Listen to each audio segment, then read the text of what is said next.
discussing the issues and celebrating the successes of the African American community. This is Another View. Hello everyone, I'm Barbara Hamley and welcome to Another View. Now in fairy tale land, a woman grows up, goes to college, meets and marries her sweetheart, and has her first child, all before she's 30 years old. But in today's world, many women are waiting to have their first child, be it because career comes first, or they haven't met Mr. Right, or they just wanted to wait. Older mothers, first-time mothers who are 35 or older are on the rise. So what are the social, economic, physical, and psychological issues facing older moms? Here to talk about it are moms Bonita Harris, Tonya Jones, and Dr. Khadijah Jordon. Welcome to Another View, ladies. Thank you so much for joining me. Dr. Jordon, I'm going to start with you. Why are women waiting? The reasons I gave, but are there other reasons why? Those are the majority of reasons. Either they haven't met Mr. Right, or they met Mr. Right, they thought he was Mr. Right, now they're on their second marriage. Then also it will be career advancement. And also financial. Right now a lot of people are looking at their finances and they just don't feel ready. But we do know now 1 in 5 live births in the United States today are to women who are over 35 years old. 1 in 5 to women who are over 35. Now each of you decided to wait, and each of you had a baby after the age of 35, right? And I just want to hear each of your stories. Bonita, let me start with you. Why you were in television as a reporter, and what do you do now, and why did you decide to wait? Okay, well, I was in television for 15 years, and after I had a child, shortly after my first child, I decided I needed to find a more family-friendly position because it changed everything, as you all know. And Norfolk Sheriff Bob McCabe gave me a great offer at the sheriff's office to handle communications for him, and it was a more 8 to 5 job so that I can get off in time and pick up the baby from daycare. But why did you decide to wait until after 35 before you decided to have your first child? Well, I was 35 when I got married, and I had originally planned, like you said in the intro, the fairy tale. I was going to marry my college sweetheart and have 3 children before I turned 30, and that didn't happen. I just didn't feel like I had met the right person, and then I got married at 35, and we tried to have children, and it took a little longer than we thought, probably being AMA, advanced maternal age, which is it's like a syndrome when you go to the doctor's office and they say, you have AMA. I'm like, what's that? Advanced maternal age. So at 38, I was blessed with my first child, and I had a second one at the age of 40. At the age of 40. Tonya, what's your story? You were a teacher? I was a teacher, a 4th grade teacher in Chesapeake, for the Chesapeake Public School System. I was 39 when I got married to my wonderful husband, Everett, and decided we wanted to have children right away.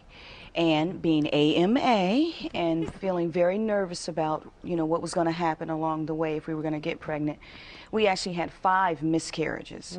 And my wonderful doctor, Dr. Jordan, stuck by us, and we had a child, and I'm 43 now, so that's the only reason we decided to really wait, because I was already older, 39. And your baby's a month old. He's a month. And he's gorgeous. Now, Dr. Jordon, not only are you an OBGYN, but you also are an older mom. Yes. Now, why did you wait? Well, after high school, then there's the college and medical school, internship, residency. I wanted to publish before I went out into the world. And then I married my husband, and once we got married, I really wanted to travel, enjoy him first before we just had a child, because everyone else has told me once you have a baby, your entire life changes. And I wanted to make sure that we had time first.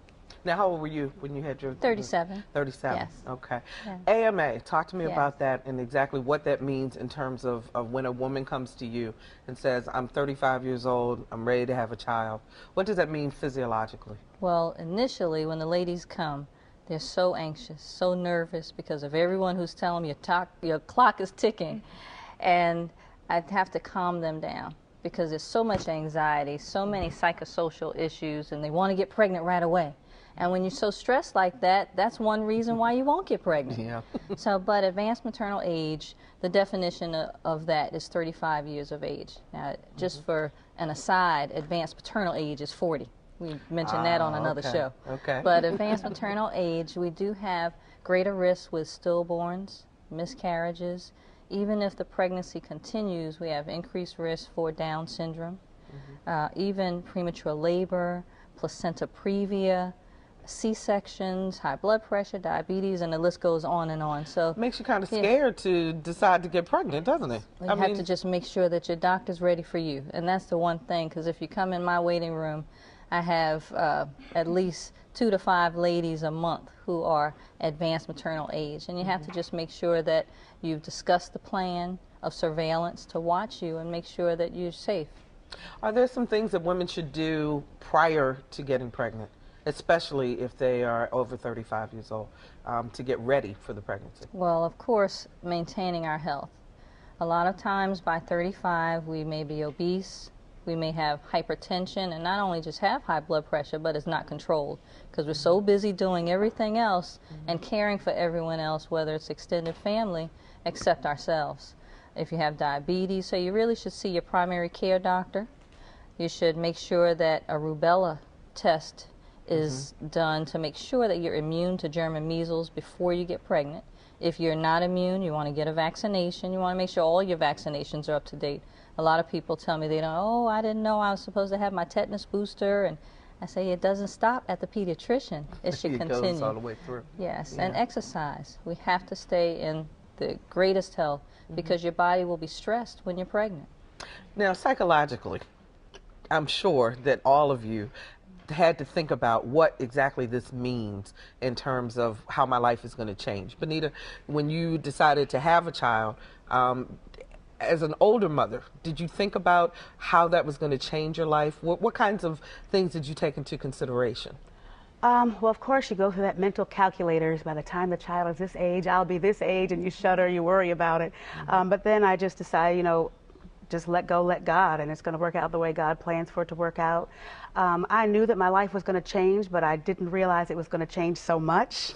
And the older I get, the smarter my mother gets, especially now that I have children. Well, Tonya, did you think that, well, let me ask you this, your husband, I mean, was he worried about being an older father? No, my husband was 35, I believe, at the time, 34 or 35, so he was younger than I am. And he didn't think anything of it. He wanted to come right in. That was our stipulation when we got married. Do you want to have children? And I said, yes, I do. That was his stipulation. Well, did you want to stay home with your children? Yes, I do. So I knew all of those things would change for me a lot. And in terms of your career, you've made the decision then that you were going to change your career and stay home. I knew I was going to stay home. Teaching is a wonderful job, but it's very stressful. And being older, I knew having to take care of someone else's children and coming in to take care of my little baby, it would have been too much. So I needed to pull away for a little while. And so that's what I decided to do. So I started substituting. I substituted for 2 years while we were working on trying to have children. So. And Dr. Jordon, you, as being a doctor, you know, how did your husband fit into this whole plan in terms of your deciding at which point? I think you told me a story about a car. Yes, I did. I was 37 that year, actually 36, and he said to me at the end of the year, are we going to have a baby or am I going to buy a Porsche? So I said, okay, this is what I do every day at work. This is what we're going to do when we're going to do it. And then there was Sydney. Wow. Now, how much did that change in terms of your practice and so forth? What kind of adjustments did you have to make? Well, at that point, I was employed by another doctor, so it was good that I had a pretty regular schedule. And I had her in the year 2000, and I just recently opened my own practice in 2005. So I had 5 years to make my plan and just make sure that I was organized. And I'm lucky enough or blessed enough to have my mother live with me, and she helps take care of Sydney. Now, do you all think that you're better mothers, different mothers, because you're older than, say, a younger mother? Are there certain things that you may look at from a different perspective, you think? Well, I think there's definitely pros and cons of being an older mother versus a younger mother. As an older mother, I feel that I'm more mature, I'm more patient, I'm more financially stable, my marriage is stable.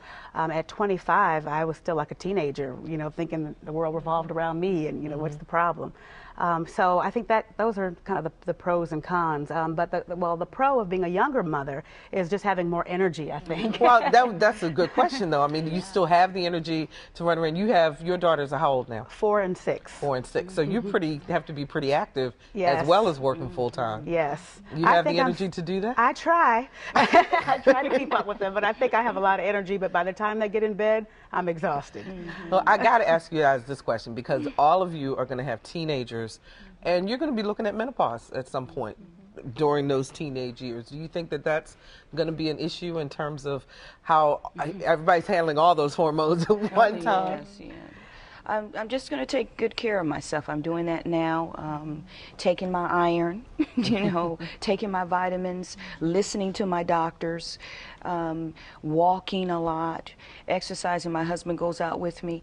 I'm really taking more time to say, I've got to take care of me, because he's still young, and he's a lot of work. And being an older mother, I see there's a lot of energy there, and right now I'm homebound for a little while until I'm released by my doctors to get out, and it just takes more time. If anybody asks you, what do you do all day? 50 million things. Right. You're constantly catering to that little one, and I can't even imagine them being your children's age. But I said, and he's a boy too. A lot of work. So I'm looking forward to it, though. So I'm just going to take care of myself. Now, we had a really robust discussion in our offices this morning, and we were talking to some interns who happen to be children of older mothers. And one intern said that that she was teased because people would say, "Is that your grandmother?" Do you think about that in terms of your kids? Your kids are in school now. Your daughter's in school. Yes. Do you think about those types of things, and what do you say to your children? I do think about that, and I'm bracing myself for the first person that asks me that, hoping that I'll be nice about it. I haven't gotten it yet. My husband has gotten it before, and he's like, oh my gosh, God, he kind of expected it because he's an older father as well, and he has friends that are having grandchildren around this age, so it's happened to him a couple times. It hasn't happened to me yet, but I'm sure it will at some point, and I'll just be prepared for it. Has that happened to you? No. Nobody would ever think you were a grandmother, but go ahead. No, not yet. But Sydney doesn't have any issues in terms of the kids teasing her because you happen to be an older mother? No, I don't even think any of her friends know anything about it. She's 9. Nobody's talking about that yet. Maybe when she's a teenager, then that may be a topic of conversation. But, as we look at the statistics, what you said in the beginning of the show, in 1970, 5% of all live births were to women over 35. And then as of 2005, it was 14.4%. So it's on the rise. It's common. I think we'll be not in a majority, but there'll be a lot of us around. It seems to be more and more common. Although you let the cat out the bag, Barbara, because my children think I'm 25. And now once they see this show, it's all over. That's not the case. What about from a social perspective? Do you all tend to have friends who have children around your kids' ages as opposed to more people around your own ages? Have you noticed that that's changed any? Yeah, well, I think because I had a strong career, a long career before I had children, a lot of my friends also have advanced degrees and decided to pursue their careers before they had children. So I have quite a few friends that have children in the same age range, so I don't feel like I'm so different. So that's helped a lot. But I have friends in different ranges, but plenty in my same age, same age bracket. I actually have friends, their children are younger, or older, I'm sorry. They're younger mothers, and actually stay-at-home moms. So they encouraged me, to stay at home. It was that kind of group. But much younger mothers, so I am in the minority in my whole group. And I'll be 44 in October, so they're in their early 20s, 30s, early 30s. Do you think do you feel like you have to kind of teach them along or help them grow up? They're actually teaching me. So, how to break down a stroller, how to, making sure, that I'm getting the right formulas and getting the right things, saying, okay, you breastfeed at this time, you do this. They are wonderful. So I have enjoyed this younger group. But I do know that I'm a lot more, I don't know, I'm more tense, like, no, you shouldn't shouldn't do this with them, you shouldn't do that. Where they're a lot more, okay, calm down. Relaxed. They're more relaxed. So, and I appreciate that. So my group, they're a lot younger. A lot younger. What about you, Khadijah? Well, you know, she just made me think of something that with mothers or advanced maternal age mothers or AMA, you see more postpartum depression and anxiety because of the pressures that we put on ourselves. We know about those dangers, but you know, when we were 25, we might have hung out all night or just didn't think about it, and now we're thinking of these things. So we have to also make sure that the husbands or boyfriends, spouses are aware of that and sensitive to that, because sometimes I have some of the husbands call me and say, Doc, I need some help. She won't come out of the house. You know. So to help them to move on. Talk to me about the husbands a little bit. How your husbands were feeling about becoming fathers. Were they concerned? I hear some young men at times talk about women with older eggs. Put that to rest, first of all. Is there such a thing as old eggs? Well, they're actually true. That's correct. So when we are fetuses in our mother, we have about 6 to 7 million eggs, and we are born with all the eggs we're going to have. And then once we are born, that number is about 200,000, and it just decreases throughout our life, so that even at 50 years of age, we may have 1,000 eggs left. So you can see that there is a decline. And those eggs or oocytes, they are exposed to everything that we're exposed to, X-rays, any environmental toxins. So you really have to be careful and take care of your body. But even when you do the best, we're going to age. Yeah. So the eggs do get older, and that's one of the reasons why we find more chromosome abnormalities. And that's part of the reason why there are more Down syndrome and so forth. Yes. Like that. Are there certain tests that every older mother should take, Dr. Jordon? Well, you know, in terms of their baby? These tests that are available, they are told to the patient, inform the patient, and we always do that, but not every mother wants to have a test. But there are blood tests, there's ultrasound, there's even amniocentesis, and I'll throw it out there. I wanted to know as much as I could, so I went for the amniocentesis, and everyone's asked, well, did it hurt? Of course it hurt. Yes, it hurt, but the circle or the diameter of the needle, even though it's longer, is actually smaller than when you have your blood drawn. But so freely we give our arm for blood draw, but not our abdomen. Right. So yeah, so the amniocentesis, and that's what I'm speaking of, that gives you the most information about neural tube defects and the chromosomes. Whereas you can have blood tests that are in the first trimester of pregnancy. You can also have a CVS, or chorionic villus sampling, and that's where a needle goes through the abdomen or either through the back of the vagina to take off some of the villi from the placenta. Sometimes that information is not conclusive, and then you'd still have to have an amnio. So most people, if they're going to go to anything invasive, they just wait for an amnio. For an amnio. Right. Did you guys have those tests done? Were you concerned about the health of the baby to go to that length, or did you just decide to kind of let it go? No, I didn't. My husband and I were Christians, even though that really doesn't have a whole lot to do, but it has something to do with our lives. And we felt like whatever God gave us, we would take it. And we were so excited. And you ask about the husbands. I have a great support system, and I'm blessed with a terrific husband who does everything for me. So, are you going to have to now? Wonderful. After this show, he will. But no, just a wonderful, wonderful man, and a support system through my church. I have a wonderful church, Calvary Revival, and the people there have supported us tremendously. So we are getting lots of help. Now, Bonita, your husband's relatively famous in the area, Cadillac Harris, and he has an older daughter. Right. So he kind of started the second family. That's right. Tell us a little bit about his mental state.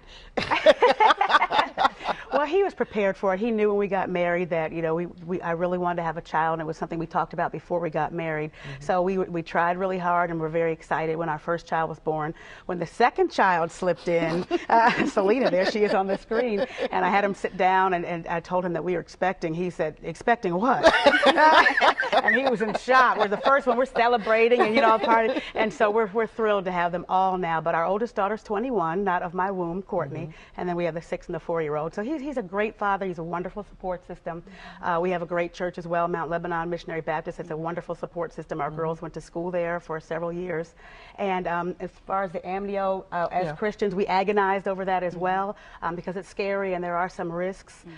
But like Dr. Jordan, we just decided that we want to know as much as we can so that we'll be prepared for whatever it is that we're dealing with. I didn't want any surprises in the delivery room.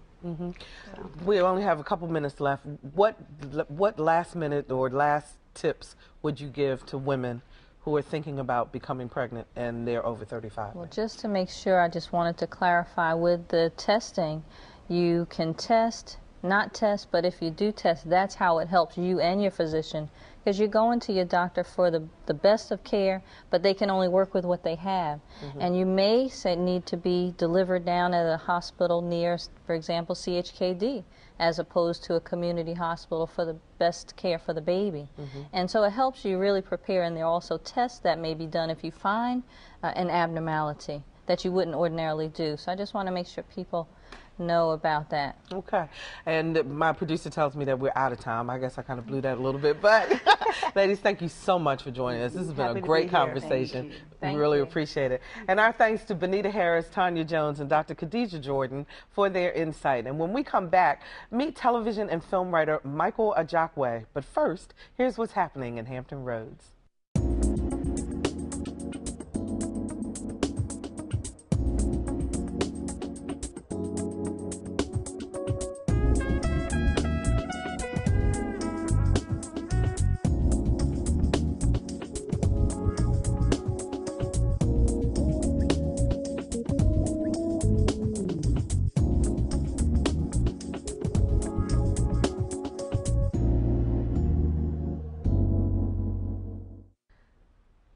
Welcome back, everyone. Michael Ajakwe's passion for writing took him from newspaper reporter to writer and producer of popular sitcoms like The Parkers, Eve, Moesha, and Martin.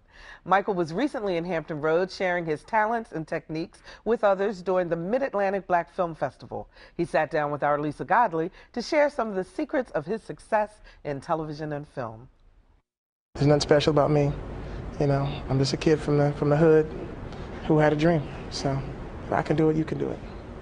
Michael Ajakwe loves what he does, and it shows. The Emmy Award-winning producer and talented sitcom writer says he never dreamed he'd be doing what he does. When I was a kid, I would get compliments on my book reports in schools, and you know, as a kid, you just, you don't take it seriously. But as I got older, people kept saying to me, teachers would say that I wrote really well. Have I thought about, seriously pursuing this? And I said no. In college, Michael tested so high on an English placement exam that he was allowed to skip the course altogether. One of his professors was science fiction writer Bruce McAllister, who took Michael under his wings. And before Michael knew it, he was writing for a newspaper.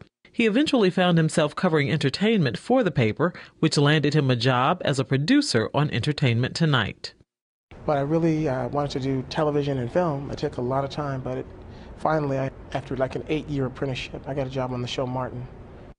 Michael says writing for Martin Lawrence and the rest of the Martin cast was so much fun, it never felt like work. Michael even played the role of a security guard on one episode. I would tell them young people who are listening, who are watching, especially black kids, African-American youth, learn your craft. Don't worry about money. Learn the craft first. I would say take a course on screenwriting. Learn that or read up on it. You can also read up on it. And then after that, take a course on adaptation, because that form of screenwriting is different from regular screenwriting, where you take source material, a book, an article, a short story, and you adapt it for the screen. Michael has written close to 30 screenplays, including the short film Happy Anniversary Punk, which netted him the Mid-Atlantic Black Film Festival Jury Award in 2007. How long did it take before your first screenplay was noticed? Well, no one ever noticed that screenplay. It's still waiting to be noticed. That was 22 years ago. A lot of times the first screenplay it's just an exercise. It doesn't really do anything for you. Sometimes, like the guy that wrote Lethal Weapon, Shane Black, he wrote a screenplay when he was 21. It became Lethal Weapon. I mean, some people get very blessed. Michael's latest project is an online series or webisode titled Who, which centers on two women who have something to say about everybody. Too bad Johnny's not alive, because that's what OJ needs right now. Johnny Cochran. No, child. OJ, he needs Jesus. No, girl, let me tell you who needs Jesus. Lindsay Lohan. Oh, yes, Jesus. Amy Winehouse. This is fun. This is a combination of theater and television, my two favorite things. He encourages anyone who has a desire to write, act, or direct to utilize the internet. Don't wait for Hollywood to open doors. Do plays, do local theater. It ain't got to be on a big level. The web is the new hot thing in Hollywood. Everyone has a webisode. A lot of producers will hire you based on a web series. And so that's something anybody can do. But if you really believe in it, stick with it. A lot of great films have come about not because Hollywood said, look at this film, it's great. It's because somebody, a producer, a writer, a director, an actor, stuck with the project and saw it through. For Another View, I'm Lisa Godley. This Sunday, WHRO proudly presents the premiere of The National Parks, America's Best Idea. It's a Ken Burns documentary about our national parks and how they should be preserved for everyone. To highlight the national parks in our area, WHRO has developed this brochure, African American History Comes Alive in Hampton Roads. In it, you will find information on 13 sites of significance to African American history in our area. You can download the brochure from WHRO.org/National Park, all one word, or you can call us at 889-9400 to request a free copy. And that's our show for this evening. Next week, you can enjoy the National Parks documentary, and we'll see you in 2 weeks for the next edition of Another View.